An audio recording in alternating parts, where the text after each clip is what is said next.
Cautiverio. Variaciones sobre un tema de Luis Bonafú. El Señor está servido.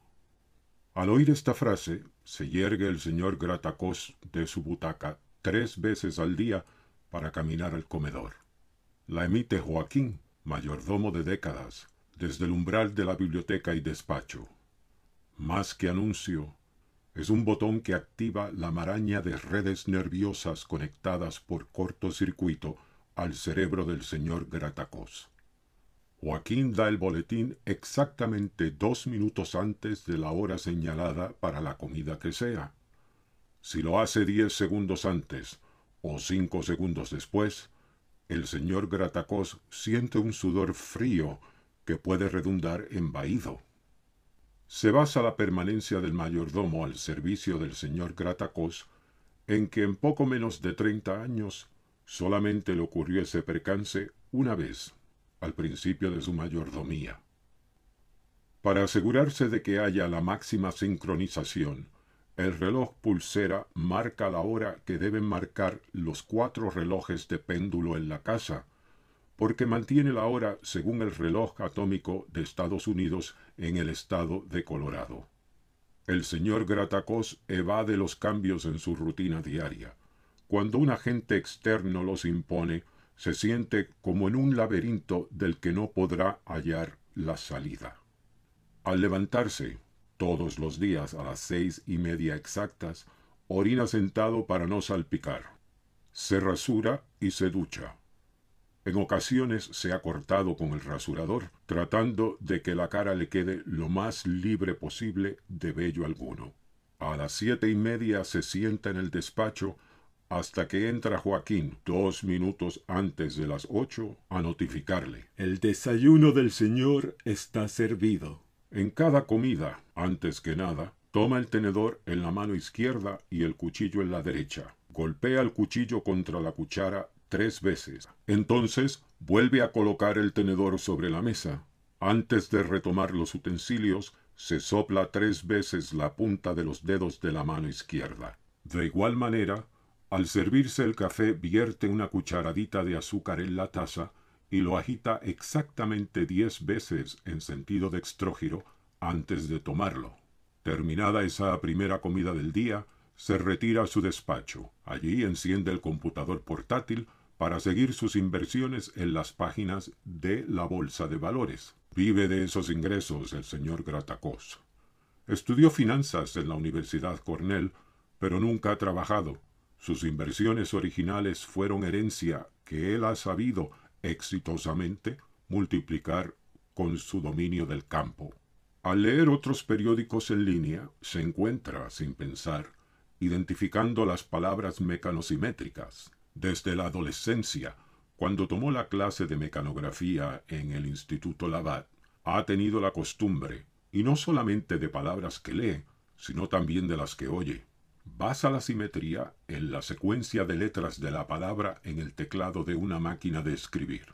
La palabra anilina, por ejemplo, además de capicúa, es simétrica en la medida que la primera letra se mecanografía con la mano izquierda, el resto de la palabra con la mano derecha, menos la última, que regresa a la mano izquierda. Camisa le resulta simétrica, porque las primeras 2 letras pertenecen a la mano izquierda en el teclado, la tercera y cuarta a la derecha y por último, las últimas 2 son de la mano izquierda. A veces representa el teclado en un pedacito de papel que lleva en el bolsillo, como sería para camisa. Tiene una palabra favorita, la inglesa clemency, porque las letras alternas de la mano izquierda requieren solamente el uso del dedo índice. Le repugna atravesarse, porque consiste solamente de letras para la mano izquierda. Su frase favorita es: veamos si enlaza, porque su simetría es completa y reflexiva, con las letras de mayor a menor y luego invertidas.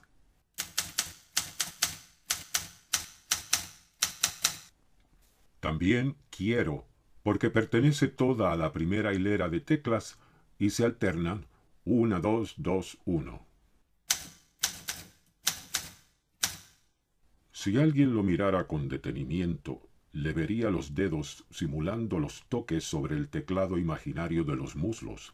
Comprueba así, con la memoria, la simetría de las palabras según la disposición de las teclas. Trató de suprimir la práctica en el velatorio de su esposa, porque no hallaba ninguna palabra simétrica en la funeraria. Féretro, corona, difunta, deudos, pésame. Eso le causó una frustración que rayaba en la náusea. Se consoló recordando que su esposa había tenido un nombre mecanosimétrico, Sophie. A exactamente las 10 de la mañana sale de casa a caminar, lo que llama, por haber vivido algunos años de estudiante en Nápoles, la passeggiata. Cuando llega al último de los 6 escalones que terminan en la acera, gira hacia la izquierda, cuenta 10 pasos y regresa a casa. Va al cuarto de lavado y se asegura que no esté enchufada la plancha. Hace tiempo que Joaquín se dio cuenta del rito. Pensó recordarle que la plancha no se usaba desde antes de morir la señora Sophie y que todo el planchado se lleva a la lavandería los lunes. Recapacitó y cayó. En cierto modo, las idiosincrasias del patrón lo divertían. Constatada la desconexión de la plancha, vuelve a salir en dirección al mercado público. Camina por la periferia porque no tolera entrar y ver el desarreglo de las frutas y los vegetales en un desorden promiscuo que le retuerce el estómago. En la tarde, después del almuerzo, vuelve a salir. Va contando los pasos que le toma llegar al parque a 2 cuadras.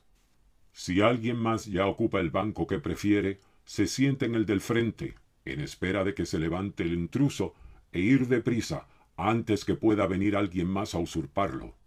Si llegan las 3 de la tarde y no se ha desocupado el banco, se levanta malhumorado y con respiración entrecortada cuenta los pasos de regreso a casa, sudoroso. A veces cruzaba el parque y entraba al Museo Donoso, al otro lado de la calle. Hace 6 meses que no puede entrar. Había estado en una sala de exposición de un pintor invitado cuando se percató de que uno de los cuadros estaba desnivelado. La esquina izquierda del marco quedaba más baja que la derecha.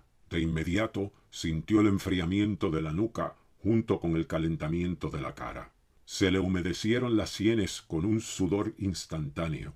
Esperó a que no hubiese nadie más en la sala y se apresuró hacia la pintura. Tan pronto le puso encima las manos para enderezarla, sonó una alarma como de simulacro de ataque aéreo, inmediatamente seguida de 3 guardias de seguridad. «¡Suelte la pintura o le disparo!», dijo uno de los guardias. No me la iba a llevar, respondió calmadamente el señor Gratacós, en cuya mente probaba la simetría de cuadros.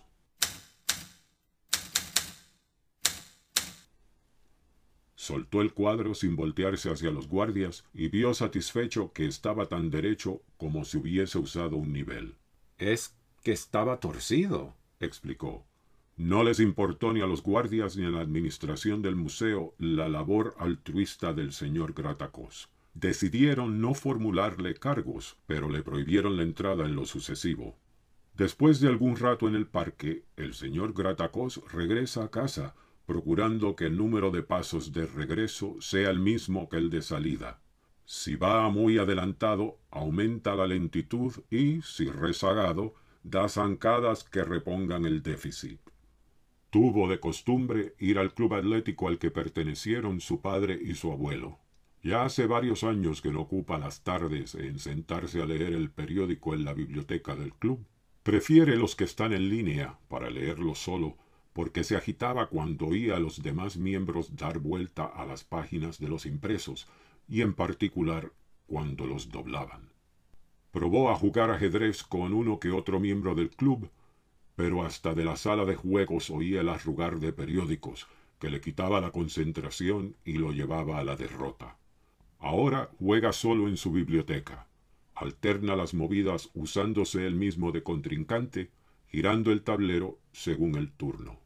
Una que otra vez oye la tos crónica, profunda y desesperada que sale de la última recámara del segundo piso, en el lado extremo de donde está la suya. Es su hija, Pamela. Durante los últimos 7 de sus 13 años, desde que murió su madre, padece de una insuficiencia pulmonar sin remedio.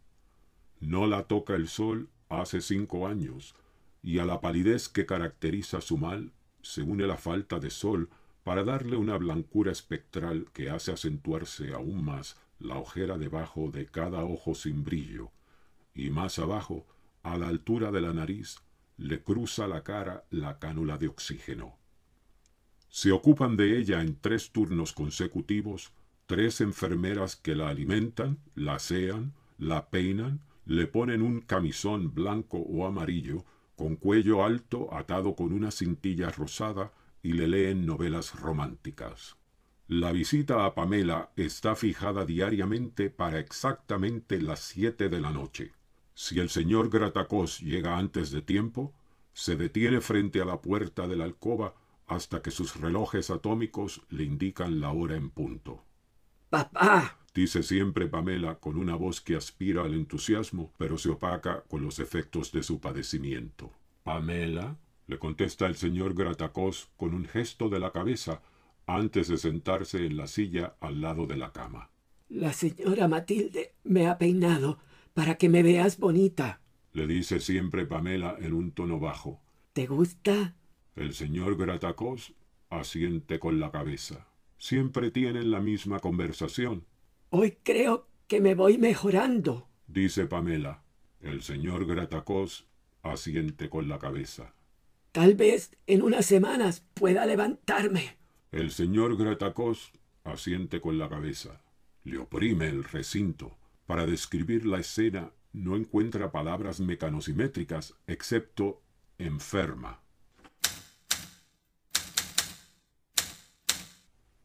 Mientras la hija hace proyectos sencillos y poco probables de paseos, pasadías, regreso al internado con las monjas, su padre se dedica a organizar los frascos de píldoras y cápsulas en orden de tamaño.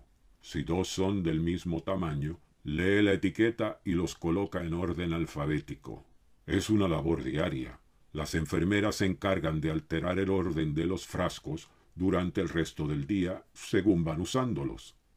A las 7:15 exactamente se levanta el señor Gratacós y se retira de la alcoba, donde no pueden poner siquiera una flor que adorne el ambiente mortecino, porque el polen puede empeorar a Pamela.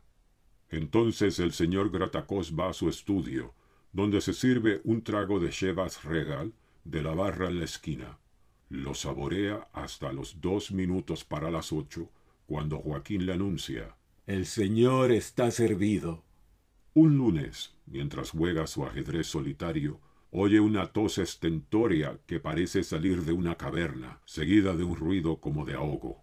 Para las 6:30, mientras lee las cifras del cierre del día del mercado de valores, entra la señora Matilde. Perdone, señor, es la niña. Está muy mal. Creo que se debe llamar al médico. ¿Puede usted venir a verla?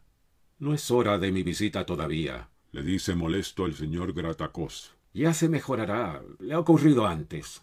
En su interior siente que tal vez sea ya lo inevitable. Sin embargo, está clavado. No puede despegarse de lo que le ocupa.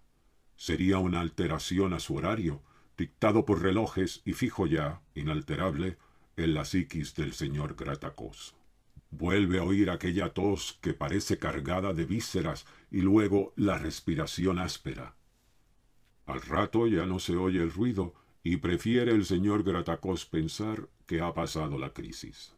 A las 6:57 se detiene frente a la puerta de la alcoba. Espera los 3 minutos de rigor y entra. En la silla que siempre ocupa está la señora Matilde, y sobre la cama el cuerpo inerte de la niña. Dejó de respirar hace 4 minutos.